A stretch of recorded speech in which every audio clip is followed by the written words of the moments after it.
Bismillahirrahmanirrahim. Assalamualaikum warahmatullahi wabarakatuh. Hari ini Ibu Nuni akan menjelaskan tentang bagaimana cara berpakaian secara islami bagi muslim dan muslimah. Oke, yang pertama akan kita bahas adalah adab berpakaian.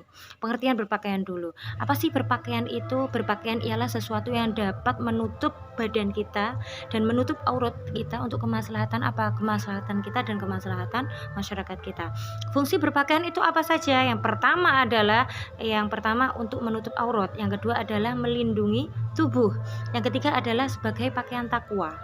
Apa Bu Nuni pakaian takwa itu? Pakaian takwa adalah ketika kita berpakaian dengan baik, kemudian menimbulkan atau menumbuhkan kita imannya bertambah baik, itu namanya pakaian takwa. Kemudian batas aurat perempuan yaitu seluruh tubuhnya kecuali wajah dan telapak tangan. Sedangkan batas aurat untuk laki-laki adalah dari pusar sampai lutut. Itu batas auratnya. Akan tetapi ketika di masyarakat kita mengetahui walaupun laki-laki batas auratnya dari pusar sampai lutut, akan tetapi sosial cara berpakaiannya harus tetap baik. Jadi berpakaiannya harus sesuai dengan apa yang biasa dilakukan atau dikenakan oleh masyarakat. Oke, kemudian kita teruskan, ada berpakaian. Di sini cara berpakaian itu sudah diatur di dalam Al-Quran. Salah satunya adalah pakaian itu harus menutup aurat.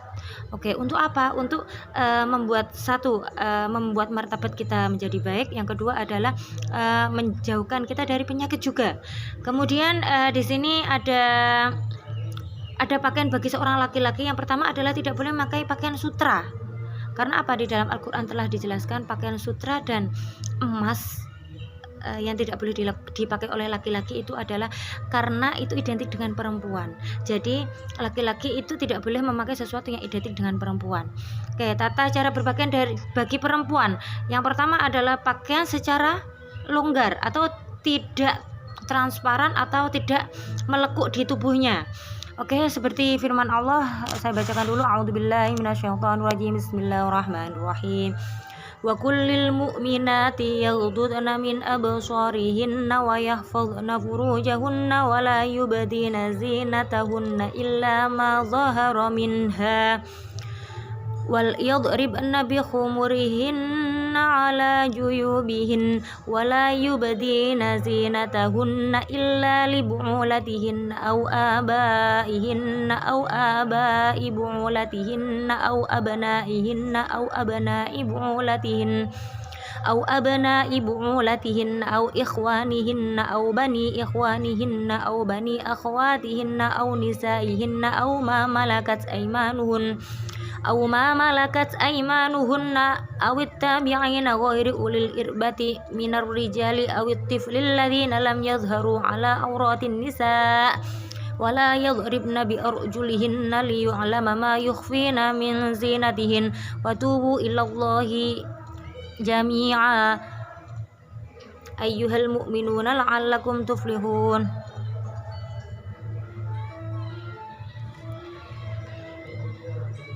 Oke, di situ maksudnya gimana? Maksudnya adalah katakan kepada wanita yang beriman, hendaklah mereka menahan pandangannya dan memelihara kemaluannya, dan jangan mereka menampakkan perhiasannya kecuali kepada siapa?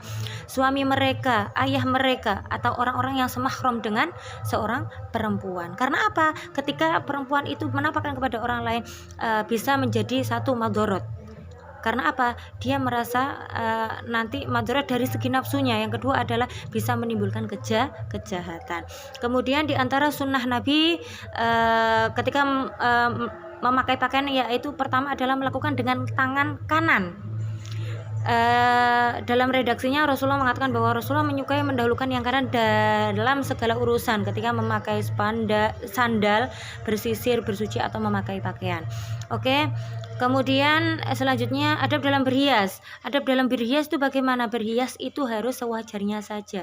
Boleh berhias ketika apalagi yang sudah bersuami atau sudah menikah. Berhias itu lebih baik ketika ada suaminya atau berhias di dalam rumah. Ketika di luar rumah berhias secara minimalis saja. Hanya untuk apa? Hanya untuk biar kita kelihatan bagus, tapi tidak untuk memamerkan hiasan kita. Oke, kemudian contoh-contoh ada berhias. Laki-laki dilarang memakai cincin emas. Jadi kenapa? Karena cincin emas identik dengan perempuan. Dilarang bertato. Oke, kemudian dilarang menyambung rambut. Kenapa? Karena menyambung rambut itu adalah salah satu ada di hadisnya Nabi, Allah melaknat perempuan yang menyambung rambutnya dan meminta disambungkan rambutnya. Itu bagi perempuan ya. Jangan berhias secara berlebihan. Karena apa? Islam memperbolehkan berhias, tetapi kalau dilakukan dengan berlebihan tidak wajar akan menimbulkan perbuatan yang namanya tabzir atau melampaui batas. Kalau melampaui batas itu kan juga tidak baik. Kemudian dari situ kita mengetahui bahwa aurat kita itu bisa kita jaga. Ketika kita sholat, bagaimana caranya untuk berpakaian yang baik di mata Allah dengan cara menutup aurat. Karena apa? Ketika sholat itu adalah hubungan kita dengan Tuhan. Ketika kita bertemu dengan presiden saja, pakaian kita sangat bagus, apalagi bertemu atau berkomunikasi dengan Tuhan kita. Oke, itu sedikit yang Bu Nuni jelaskan tentang berpakaian secara Islami. Sekian dari Bu Nuni. Wassalamualaikum warahmatullahi wabarakatuh.